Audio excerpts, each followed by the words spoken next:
Hoy le damos la bienvenida a Amelia Sosa, que viene desde Concepción de Uruguay. Ella es miembro fundadora de la Fundación Ayuda a las Mujeres Golpeadas, una organización dedicada al cuidado y al acompañamiento de aquellas mujeres que han padecido violencia en sus hogares o que han padecido algún tipo de violencia.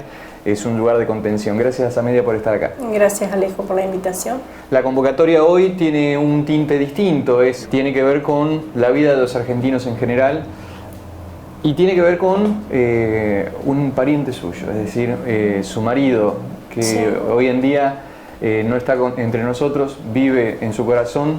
El 30 de septiembre pasado, del año pasado, falleció y fue veterano de Malvinas, de la Guerra de Malvinas. Sí, la verdad, bueno, un poquito, él era veterano de Guerra de Malvinas. ¿Cómo se llamaba? Isidro Rosendo Torres. Él pertenecía a la Sala Sirtori de Concepción del Uruguay, era uno de los integrantes de la sala, incluso de los fundadores de la sala, era el que trabajaba en la sala, junto a Armando Cébola y a los otros veteranos. Y él falleció en septiembre del año pasado. Él estaba muy enfermo del corazón, ya venía hace un año con un tratamiento y bueno, estuvo internado, se operó, pero no salió de la operación y bueno, falleció. ¿Le apareció de repente un año antes esa situación del corazón? Un año antes ya él venía con problemas del corazón. O sea, creo que lo traen... Luego con la pandemia mediante. Con la pandemia, pero ellos ya traen, muchos veteranos de guerra han fallecido del corazón, es como que esa secuela les queda aparentemente. Cuando ocurrió la guerra, ¿estaban ya en pareja? No, nosotros nos conocíamos hacía 35 años. Fuimos novios en una época, después nos casamos, cada cual hizo su vida. Él tiene 2 hijas, Paula y Camila, en el matrimonio que él tuvo. Y bueno, después él se divorció, yo me divorcié, nos volvimos a encontrar, volvimos a ser novios, después nos volvimos a separar. Y bueno, ahora que estábamos emprendiendo algo, hacía 3 años ya, bueno, fue poco, pero bueno, fue bueno. ¿Ya es marido de usted o pareja? Nosotros era mi compañero de vida, era mi marido, o sea, teníamos como quien dice, un convivencia, no nos alcanzamos a casar. Muy bien, para clarificar. Sí, es una convivencia que le dicen. Exacto, sí, hoy en día es muy común, es muy común. Bueno, ¿qué le dejó de legado a usted lo que vivió él, ¿no? En la Guerra de Malvinas? Él era un hombre algo que lleva con él y llevó con él hasta el final de sus días. Él era algo que lo llevaba muy con él y él era uno de los que daba clases allá a la Sala Sirtori en Concepción, da clases en las escuelas y cuenta la historia de Malvinas. O sea, la historia de lo que ellos vivieron en Malvinas, de lo que realmente fue la Guerra de Malvinas. Incluso él estaba escribiendo un libro con su historia, con sus vivencias de lo que él vivió personalmente en Malvinas, que bueno, ahí quedó. Vamos a ver si más adelante le damos curso a eso. Él combatió en 2 hermanas, era del área de comunicaciones y las historias de vida de él eran muy tristes, o sea, historias de estar, por ejemplo, 30 días en un pozo, sin comer, sin tomar agua, comer raíces. Él me lo contaba porque yo me aprendí de memoria, porque me lo contaba, es como que a ellos les quedó esa necesidad de contar todo el tiempo. De los compañeros que morían al lado de él. Él tenía un compañero que era un correntino, que él me contaba la historia, que cayó una bomba y voló hasta los escalofriantes, hasta los pedazos del chico quedó en él, y esas cosas, esas vivencias él me las contaba.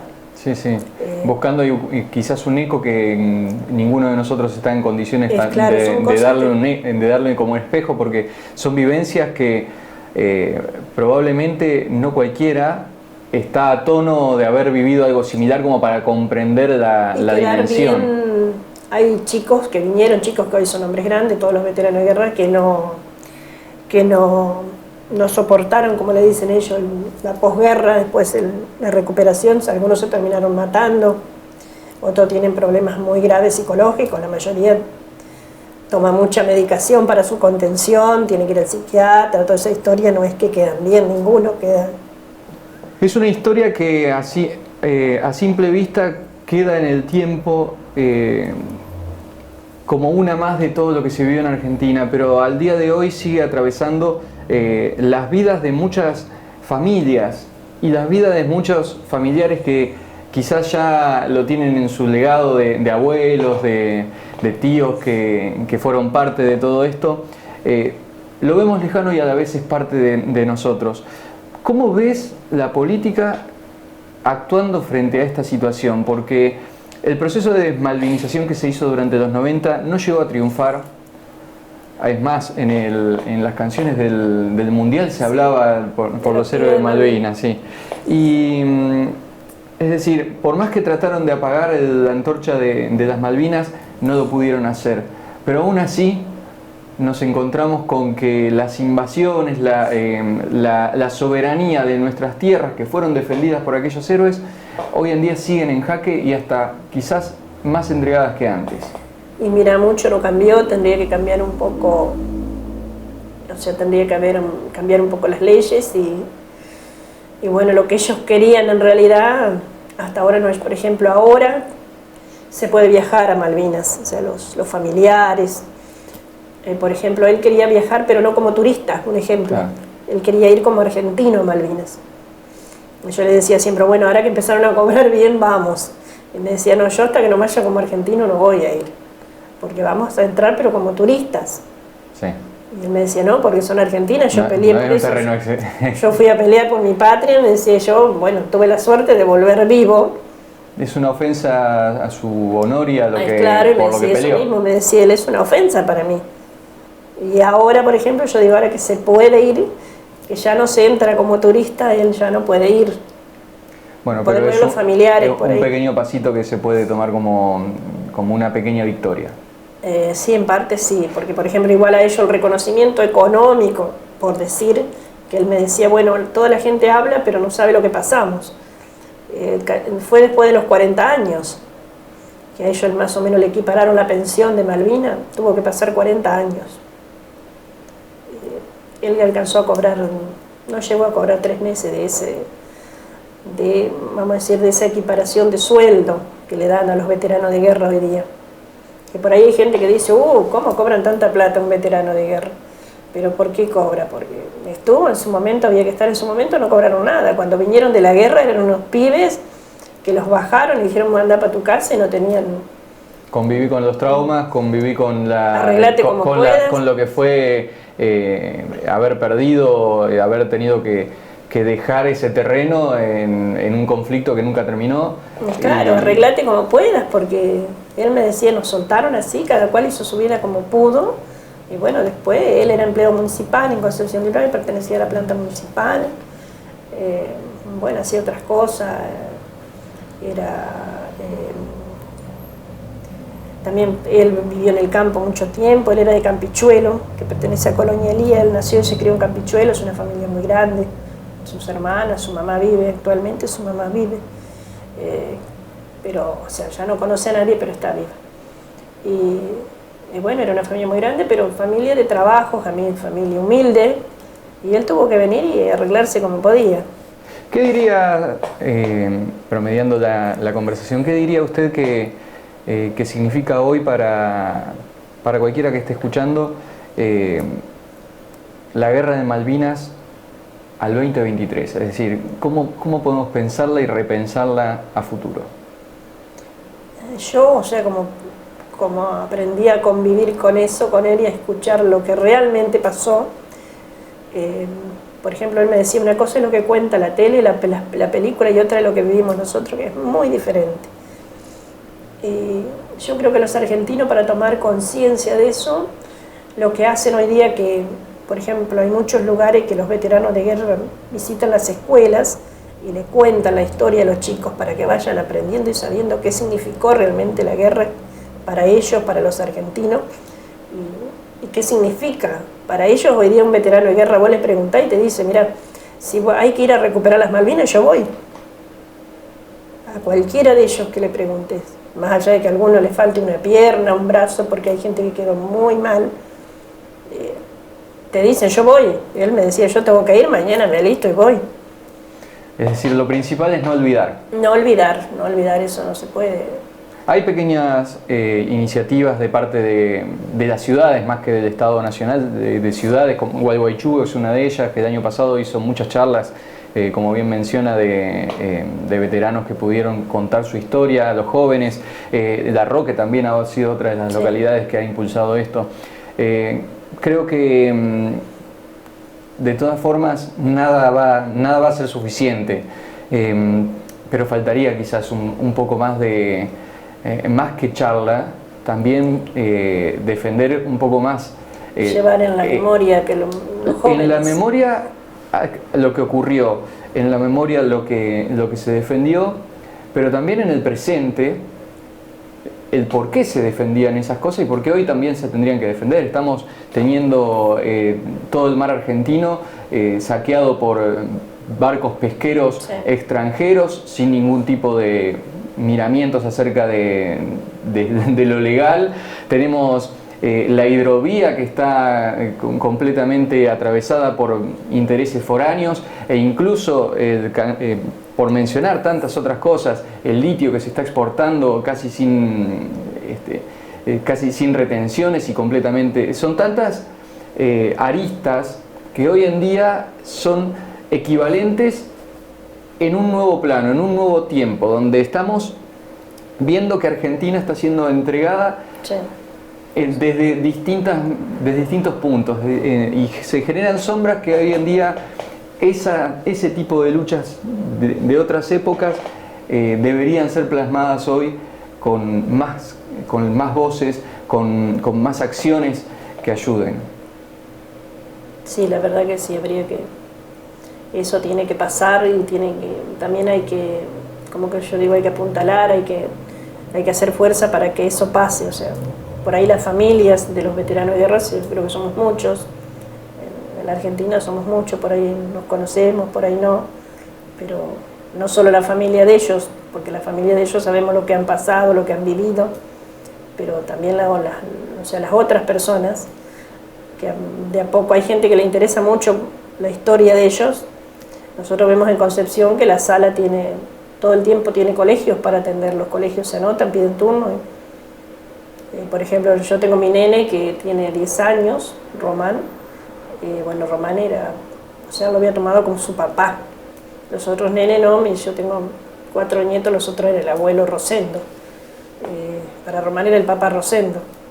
Y él, por ejemplo, sabe mucho de la historia porque él le contaba para que aprenda, para que lo cuente en la escuela. Ellos tienen eso de que quieren que eso se sepa. Y bueno, ya le enseñaba y él pone preguntas al nene mío y lo sabe porque a través de él, le fue enseñando eso como ¿cómo te voy a decir? Un modo de vida. Tal cual. Pero bueno, pasó lo que pasó.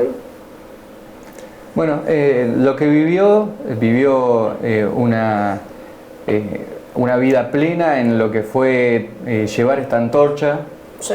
Así que creo que hoy estamos nosotros también haciendo este pequeño aporte luego de su muerte, recordándolo y trayendo su voz ahora que él no puede, nosotros y si él cumpliría años, por ejemplo, ahora el 23 de marzo sería el cumpleaños de él, cumpliría 61 años. Así que, Bueno. Gracias por haber traído esta historia, gracias por haber compartido con nosotros el recuerdo de él. Una pequeña foto para mostrar. Y el presente de los valores que él estuvo llevando adelante. La estamos compartiendo en pantalla, por supuesto.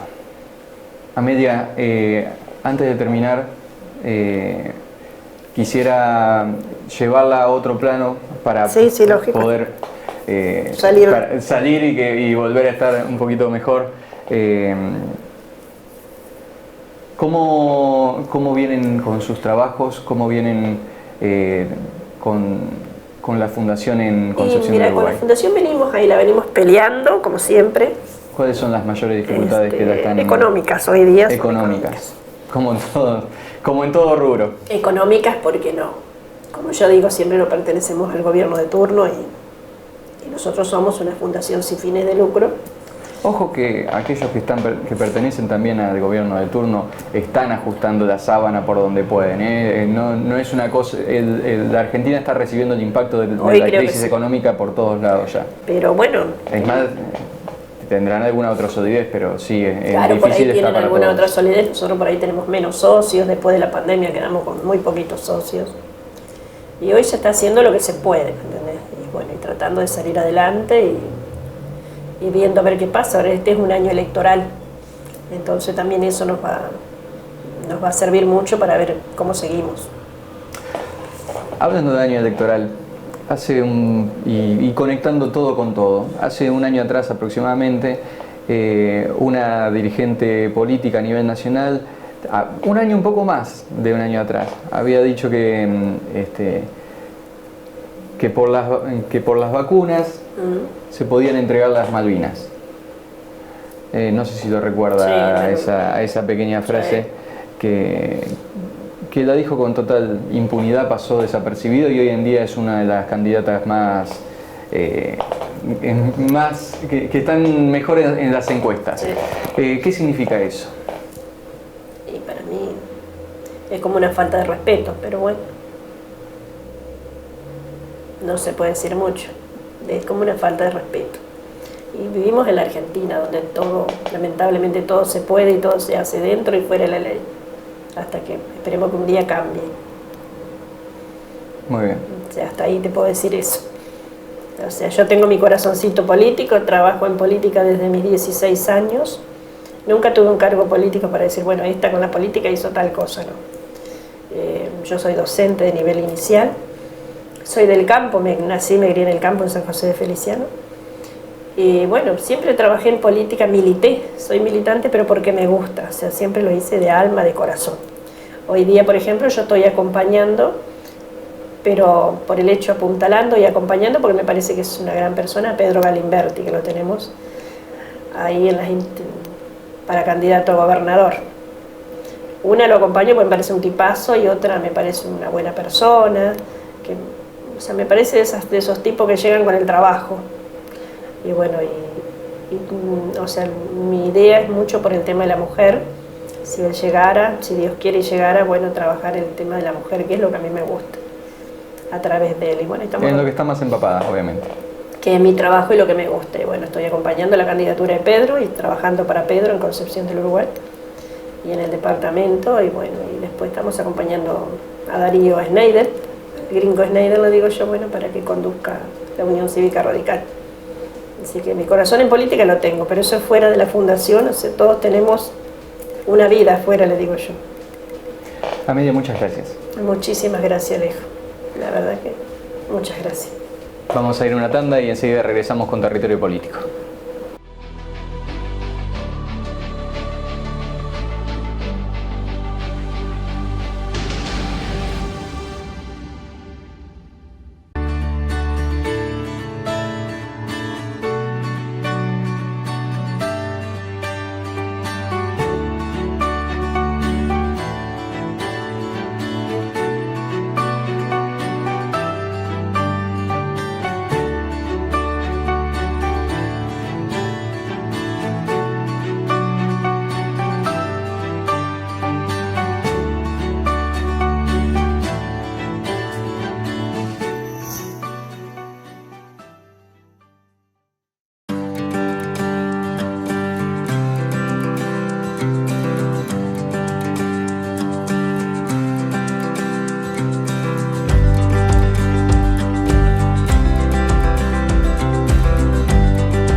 Architect diseña ideas, concreta proyectos y ejecuta obras.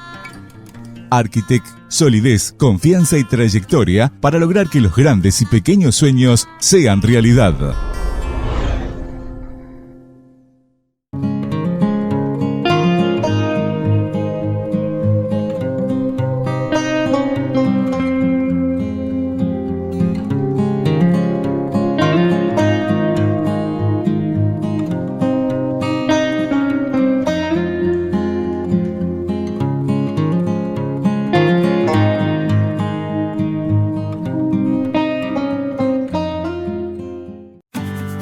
Secriar, una fábrica familiar de Gualeguaychú. Trabajos en aluminio, atención personalizada y muy buenos precios. Secriar, Avenida General Artigas 1900. Giana Distribuciones. Experiencia e innovación en productos congelados que garantizan su confianza de marcas únicas y exclusivas. Entregas rápidas y eficaces con su rigurosa cadena de frío. Estudio Santa Isabel. Contador Roque Ricardo Díaz y Asociados. 1 de mayo 145 Gualeguaychú. Estudio Santa Isabel. Río Uruguay Seguros pone el seguro al alcance de tu mano con Rus Móvil. Ahora podés circular por todo el país mostrando tu póliza desde tu celular. Entrá en la tienda de Google y busca Rus Móvil de Río Uruguay Seguros. Gilverde es un pueblo que se traduce en obras.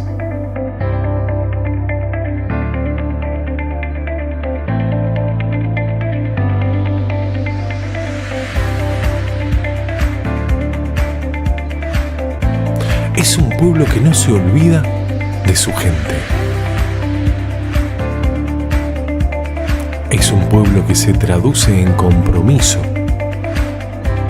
Trabajamos en ser más accesibles. Gilverde, un pueblo que crece haciéndolo juntos.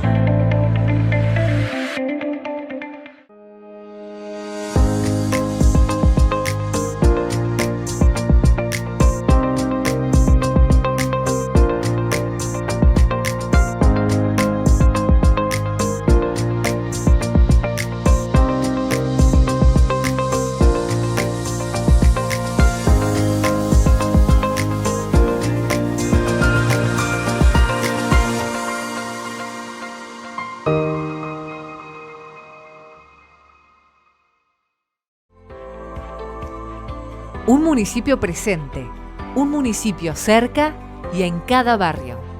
Un total de 27 talleres que fortalecen la integración, la cultura y el deporte. Sumate vos también a las actividades de integración comunitaria, como gimnasia funcional, tejido al crochet, guitarra y manicuría. Para más información, acércate al Nido, de lunes a viernes, de 8 a 12.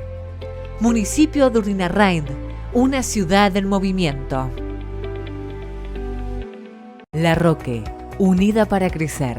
Coordinación de acciones con la Policía de Entre Ríos local. Se está poniendo en valor el área industrial.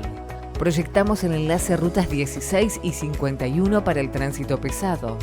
Se limpiaron todos los canales de desagües. Se desarrolla el programa Manos a la Tierra y se entregó el kit de semillas a cientos de vecinos. Forestamos en la vía pública y el corralito.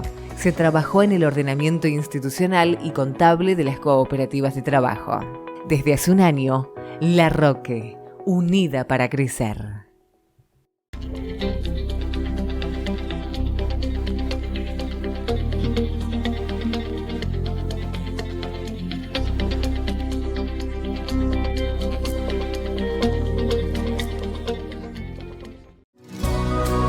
Fundación de Mujeres Golpeadas de Concepción del Uruguay, Entre Ríos. Si sufrís violencia de género, si necesitas ayuda, llámanos. Ponete en contacto con nosotros y te ayudaremos. Estaremos para contenerte, ayudarte y darte una mano. Es un mensaje de Amelia Sosa, presidenta y fundadora. Teléfono 03442 45 74 78. Fundación de Mujeres Golpeadas de Concepción del Uruguay, Entre Ríos. Tenemos nuestra página de Facebook, Ayuda a Mujeres Golpeadas de Concepción del Uruguay, Entre Ríos. También en Instagram nos podés encontrar. Te esperamos.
pequeños descuidos pueden provocar grandes incendios.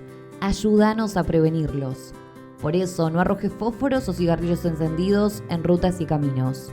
Evita hacer fogatas en lugares no autorizados.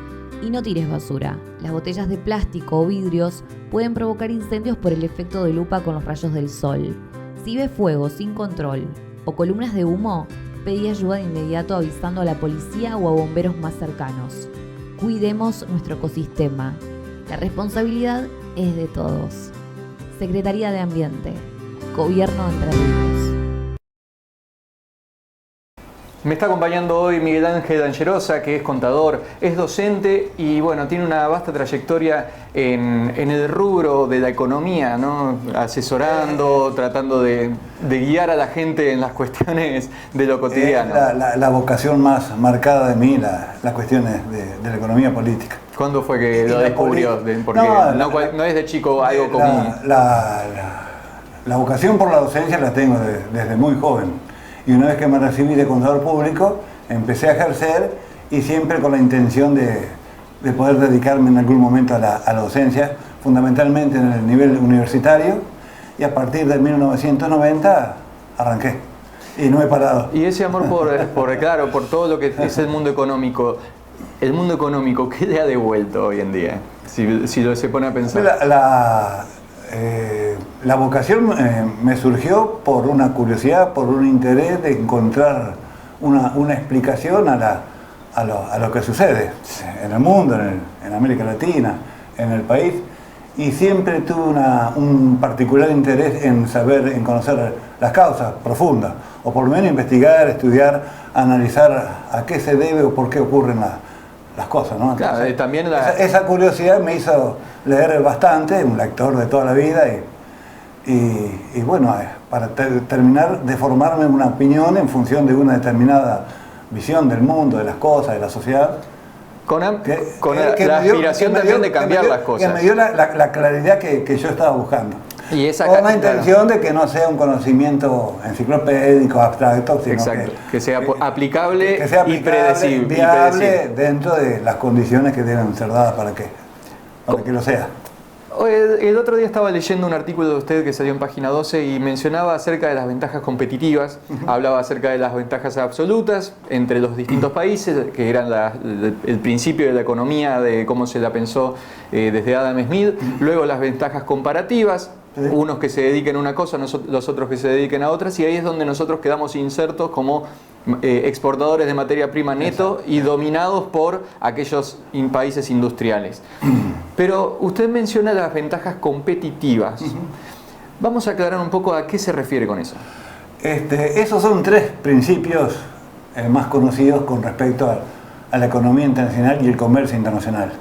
La teoría esta, o los criterios, surgieron por parte, o fueron la elaboración de la escuela clásica de la economía, Adam Smith, la ventaja absoluta, David Ricardo, la ventaja comparativa, que establecían de que, a grosso modo, para que se entienda, de que cada país se debía especializar en aquellas producciones donde le fuera más barato o tenga un costo menor producir. De acuerdo a la dotación de recursos, el capital, si sos salto, dedícate al básquet, básicamente. Si vos por alguna razón tenés ventaja en costo, dedícate a eso, el otro a lo otro, y que se intercambian los excedentes que produce uno y otro, el beneficio iba a ser mutuo. Los dos países, las dos regiones se iban a ver mutuamente beneficiadas. Pero de la teoría a la práctica... Claro, y David Ricardo modifica un poco el criterio diciendo de que no es tanto el costo en valor absoluto que hay que comparar, sino qué costo tengo yo en relación a otra cosa que puedo producir.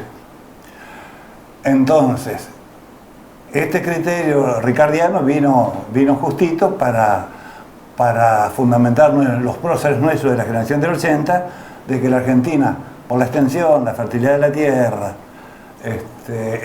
la variedad de clima, la cantidad de agua, etcétera, sea agroexportador. En comparación con Inglaterra en ese momento, la ventaja nuestra estaba en el desarrollo de un modelo de tipo agropecuario y exportador. Y con ese criterio, que para nuestros próceres era un crédito económico, no se discutía, Inglaterra se reservaba la función de fabricar artículos industriales o manufacturados. Entonces va la madera, viene el mueble, va la lana, viene el pullover, va el cuero y viene el zapato.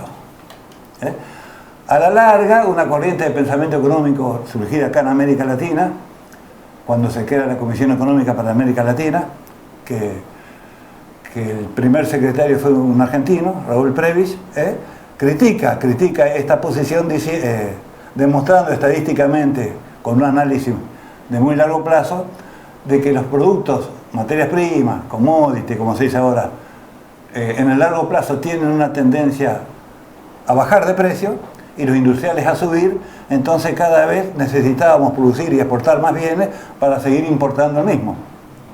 En algún momento la balanza comercial, o sea, entre lo que exportamos y lo que importamos, se vuelve deficitaria, surge la necesidad de endeudarse para cubrir ese déficit, o sea que, y atrás de la dependencia económica vino la dependencia financiera, la dependencia tecnológica, incluso una dependencia de tipo militar.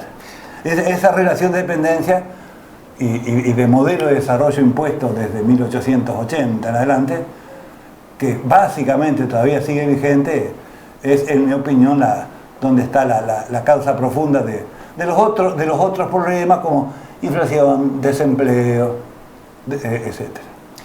Y la ventaja competitiva que me preguntaste es el criterio que no tiene en cuenta el costo ni la dotación de recursos, sino que un país desarrollando ventaja en el sentido de producir aquello que puede competir con otro en tecnología, en capacitación de los recursos humanos, etcétera, etcétera, puede llegar también a ocupar un lugar importante en el comercio internacional.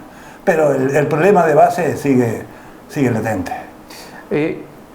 Voy a llevarlo a algo que es muy actual y justamente apunta hacia el futuro. Las crisis siempre generan oportunidades y no está todo dicho en esta historia que estamos viviendo de una Argentina que, queramos o no, lleva 200 años de historia, no es tanto. Y nuestro país, y quizás también la región, pero nuestro país particularmente, está dotado de muchos recursos naturales, de mucha variedad de recursos naturales. Esa es la contradicción. Que está en manos extranjeras la mayor parte, que la cuestión de la exportación cada vez se la potencia más, al punto tal de que el litio, que es el nuevo mineral que más se está exportando y que más se está necesitando por el tema de las computadoras, se lo está exportando en un 95%. Y están queriendo hacer una ley para que el 5% por lo menos se quede acá. O sea, ya entregado de movida. Es consecuencia de lo mismo. O sea, yo hablé de dependencia económica. Bueno, más concretamente te referiste vos cuando hablaste de empresas, de las 500 empresas o industrias más grandes que hay en el país. De las 500, más del 60% son extranjeras o asociadas a capitales extranjeros. Y en el agro, y en los servicios, y en la banca también el mismo proceso de concentración de los capitales y de desnacionalización de la economía cada vez se profundiza más. Ahora, nosotros tenemos todavía una carta, un as bajo la manga, que es la independencia de soberanía nacional.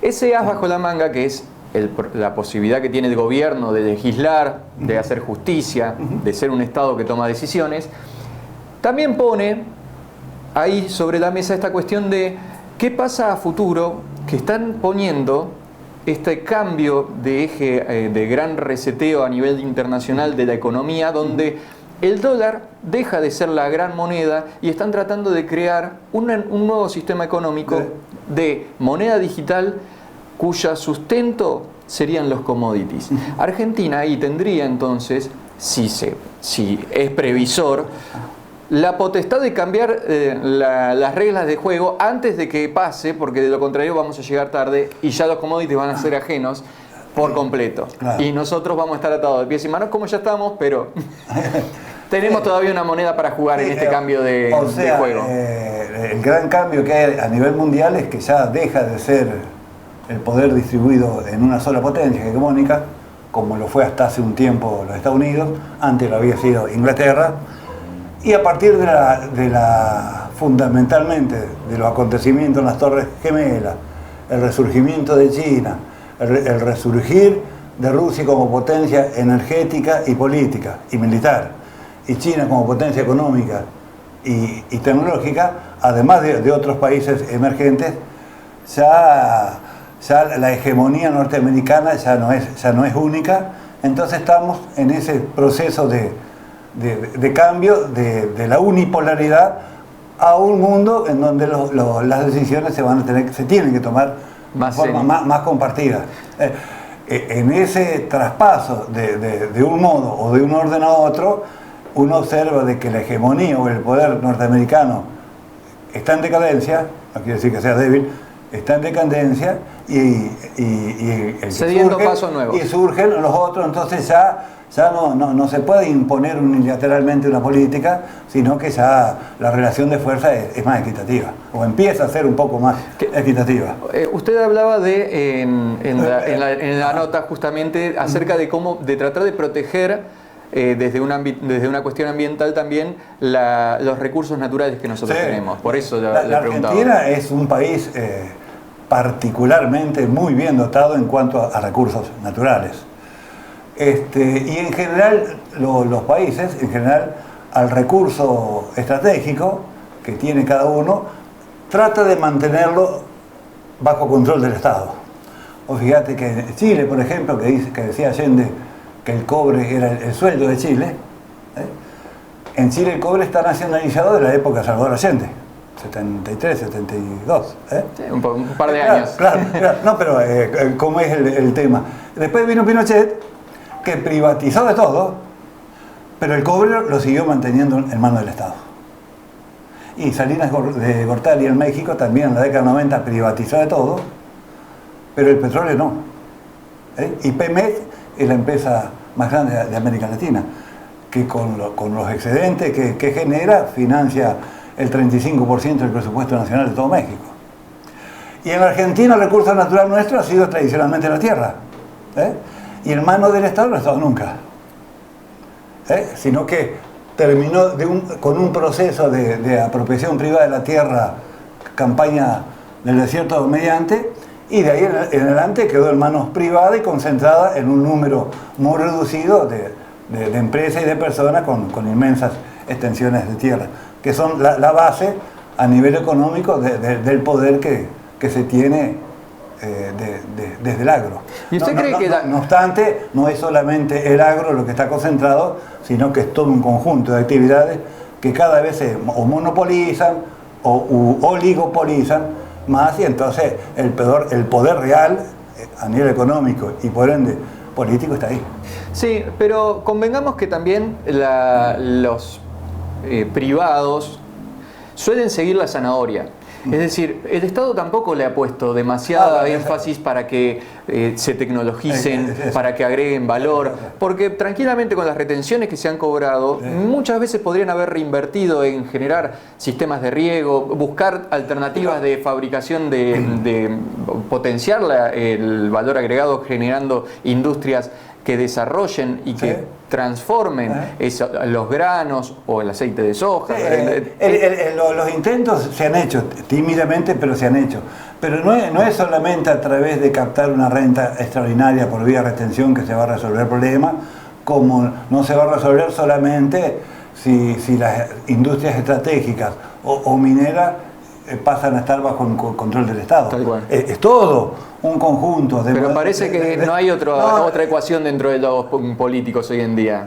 Hoy en día, bueno, sí, puede ser. Parece que hay que ver qué orientación o qué propuesta tiene cada uno, cada sector o grupo. Entre el macrismo y el albertismo, que van yendo a los últimos dos periodos, no hemos visto muchas diferencias. Claro, el macrismo significó ya directamente los sectores concentrados a nivel económico y político hacerse cargo o estar dirigiendo sus intereses desde el Estado. Claro.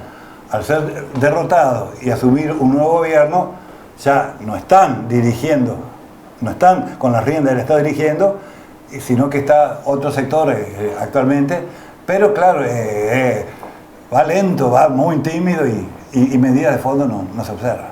Sí. Bueno, o sea, surge el tema de Vicentín, prácticamente lo que le debía al Estado era lo que le costaba a la empresa, podría haberse nacionalizado o estatizado y desde el Estado tener un control sobre todo lo referido al comercio exterior en la hidrovía Paraná-Paraguay, bueno, ingreso y me retiro. Audito el tema de la deuda externa y termino pagándola con determinado arreglo. Entonces, y consagrándola incluso a través del Congreso. Entonces avanzo, retrocedo y... Sí, pero se avanza un paso y se retroceden 5. Y no se va al fondo. No, la crisis o la situación o los problemas son tan graves que irremediablemente hay que tomar medidas de fondo. Pero para empezar a tomar medidas de fondo que apunten a un desarrollo económico, político, social y cultural independiente, profundamente democrático, soberano, etcétera, etcétera, se requiere a nivel político en la sociedad de un caudal político o de personas que eso no está presente en este momento, que empuje en ese sentido, porque las resistencias que hay que enfrentar son muy grandes. Cuando hoy hablan acerca de la dolarización como una solución al problema de la inflación, entendemos muy bien que la inflación está muy asociada, íntimamente asociada a la pérdida del poder adquisitivo. Por definición. Claro. Por definición. Aumentan los precios, pierde el poder de compra el dinero. El peso nuestro. Claro. Y muchas veces dicen una gran falacia que es: la gente no quiere los pesos, no confía en el peso.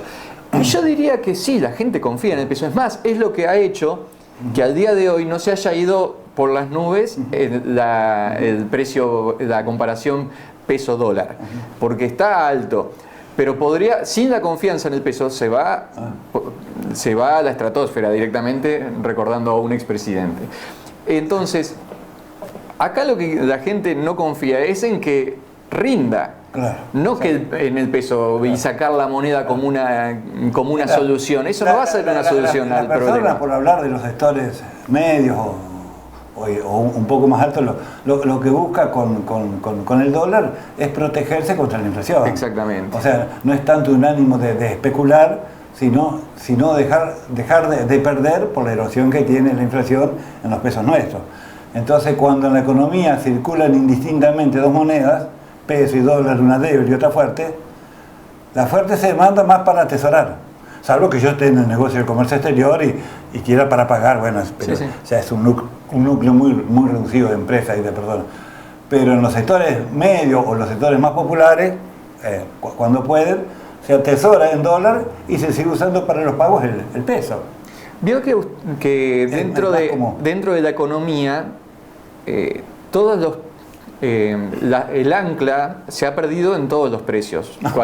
Es decir, no sabemos bien qué vale cada cosa porque se ha perdido la noción. O el precio puede ser cualquiera. Exacto. Pero todo es como que quiere ir a la inflación o al dólar, al ritmo del dólar, lo que convenga en el momento, ¿no? Hasta la deuda, fíjese que la están roleando para el año que viene y la idea es indexarla con una doble indexación, o por dólar o por inflación.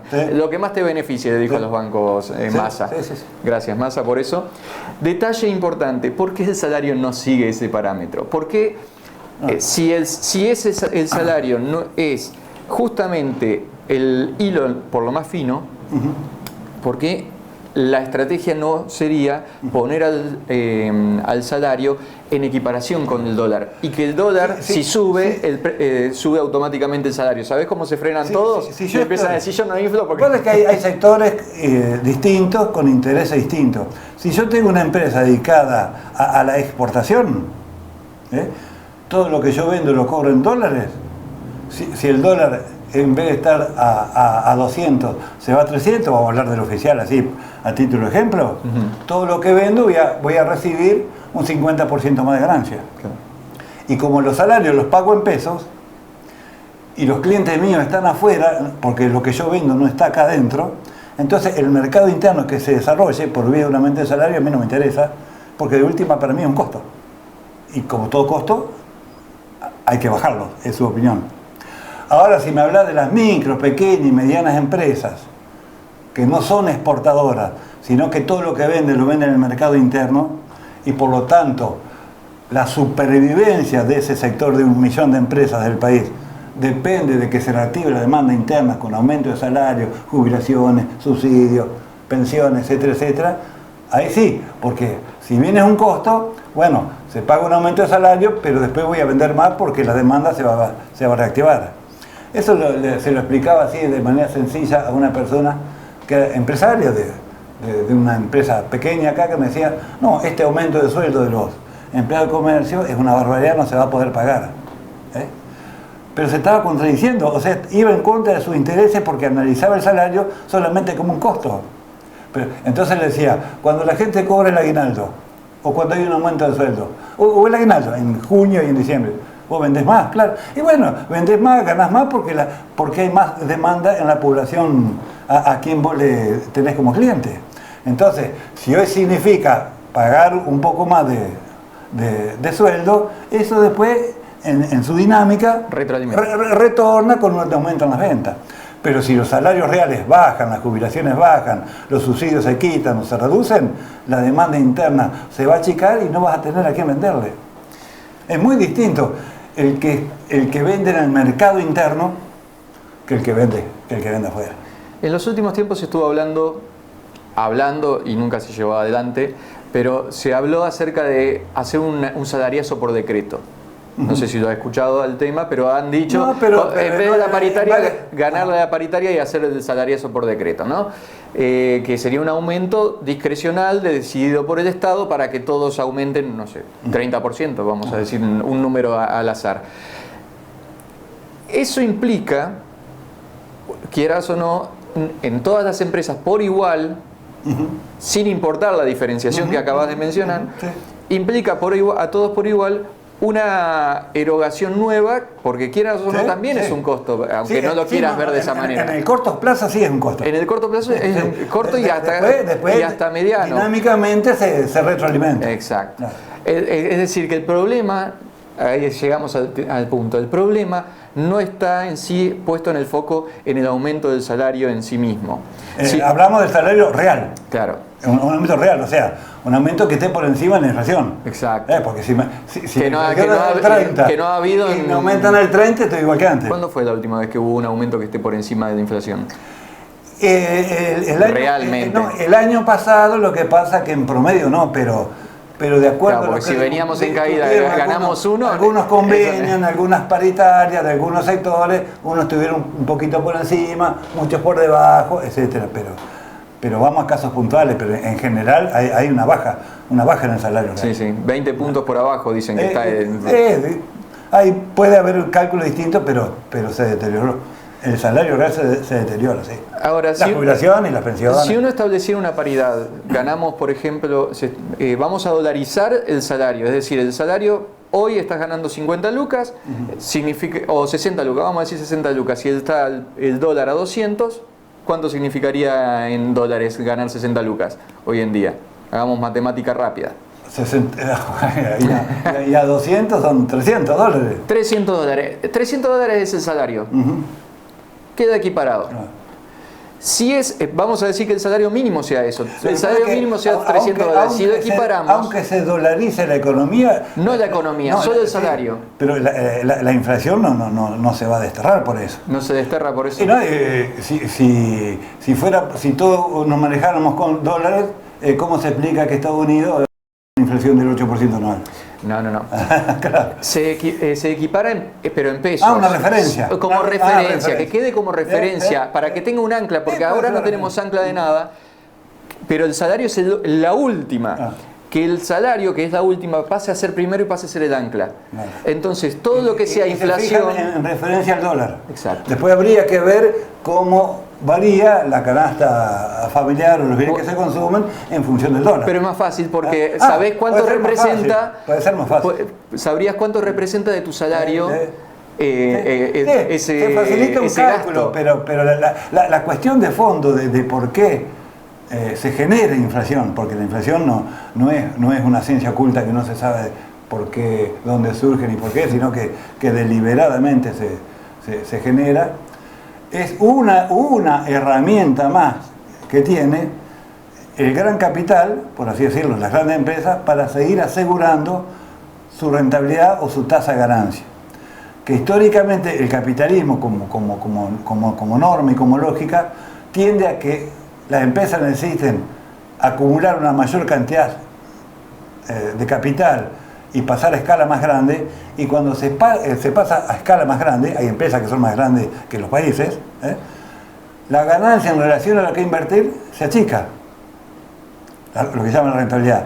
Entonces, para contrarrestar esa baja, que como tendencia tiene la tasa de ganancia en 100 años, 200 años de capitalismo, una manera de volver a tener rentabilidad es a través de bajar los costos por vía de bajar el salario real. Y porque si bien obedece a muchas causas la inflación, pero básicamente si aumentan los precios, lo aumentan las empresas que tienen poder en el mercado para poder hacerlo. Y una micro, pequeña o mediana empresa no define ningún precio de nada. Por eso a las grandes empresas también se las llama formadoras de precios. Agregar después la emisión monetaria, la devaluación, etcétera, etcétera. Pero arranca el tema ahí en los formadores de precios, que si vemos alguna estadística y algunos estudios que se han hecho, los precios de esas empresas, 300, 400 en el país, en el año pasado han tenido aumentos mayores al nivel general de precios. Ahí está el queso. Ahora, ¿usted cree que precios justos, que hasta ayuda, son paliativos, ayuda. Un bono, hay la hora 12 y la hora 18, un control de precios, que se acuerda un control de precios y resulta que después la mercadería que se debía entregar no está en las góndolas y te entregan la mitad. Y bueno, sí, lo que pasa es que un control de precios es una medida transitoria, claro, que va a la consecuencia de la inflación. Un analgésico para el síntoma. Y no a la causa, y para que sea un poco más efectiva dentro de otro modelo económico y político, debe estar acompañada de controles a nivel social más organizado, a través de sindicatos, comisiones internas, asociación de consumidores, defensa del consumidor, organismos públicos, privados, municipalidades, municipios, provincias, todo un conjunto de personas o de organizadas que tomen el control en serio, pero porque si voy a basar el control en solamente que vaya un inspector a contratar los precios y cobrarle una multa, y capaz que ganan más no respetando el acuerdo que pagando la multa, entonces dura poco. Dura muy poco. Dura poco. Dura poco, pero fundamentalmente porque se ataca la consecuencia, no la causa. Me queda poco tiempo, así que voy a aprovechar esta última pregunta para hacerle y bueno, vamos a ver si más adelante tendremos otra oportunidad de conversar un poquito más, pero esa posibilidad de articular distintos sectores, ¿la prometen en cada campaña? Sí. Después no. Está la posibilidad en cada momento, es decir, mañana lo deciden, se juntan todos y lo pueden hacer, pero nunca lo hacen. Sí, no, es una tarea a nivel político que es una de las más difíciles. Con los años que tiene usted, organizar ¿qué opina? A todos los sectores que se involucren a favor de un desarrollo económico, político, social, independiente, es una tarea muy difícil de trabajo, de unidad, y no se ve mucha predisposición. Vos fíjate, el frente entre todos, de todos, fue una alianza electoral que cumplió una tarea importante, que fue derrotar al macrismo, o la derecha, o como la quieras llamar, pero quedó en la alianza electoral. No llegó a constituirse en un frente político para desarrollar en todas las provincias, en las ciudades, en los barrios, que sea la garantía popular de las medidas que se debería haber tomado. Entonces quedó reducido ahí a una cáscara sin contenido, y dentro de los que integran el frente de todo tampoco se ve que haya mucho entusiasmo por unir a este sector más que podría involucrarse más en un plan con medida de fondo, y vos ves que, por ejemplo, Graboy anuncia de que quiere ser el presidente. Claudio Lozano de Proyecto Sur, él quiere ser presidente. Y claro, y si se sigue estando en la individual, no hay solución. Es claro. Yo quiero ser presidente, pero más allá de que uno quiera que tengan todo el derecho de hacerlo, pero acá se trata de construir la herramienta política unitaria y bajo una dirección compartida que apunte desde el gobierno a empezar a hacer los cambios de fondo que se necesitan. Ahora, con la trayectoria es a largo plazo. Con la trayectoria que usted tiene y habiendo pasado por tantos gobiernos de distintos colores, ¿podemos seguir pensando que es ingenuidad? Porque capaz el proyecto es no tener el proyecto, capaz el proyecto es beneficiar a esos que están beneficiados. ¿Ingenuo a quién te referís vos? A todos. ¿A todos? No, y porque no se juntan, porque siempre se piensa que es ingenuidad. En apetencias personales, individualismo, siempre las tareas de unidad, de hacer cosas en común, de empujar entre todos para un mismo lado, más allá de la diferencia, porque hablar de unidad no es sinónimo de unanimidad, ¿no? Cada uno mantiene su raíz teórica, su identidad, unos vienen de la izquierda católica, otros del marxismo, del peronismo, izquierda independiente, del progresismo, de la socialdemocracia, lo que sea. La identidad cada uno la sigue conservando. El que es peronista va a seguir siendo peronista, etcétera, etcétera. Pero la acción en común tiene que ser en puntos mínimos de coincidencia, pero con el problema es el contenido.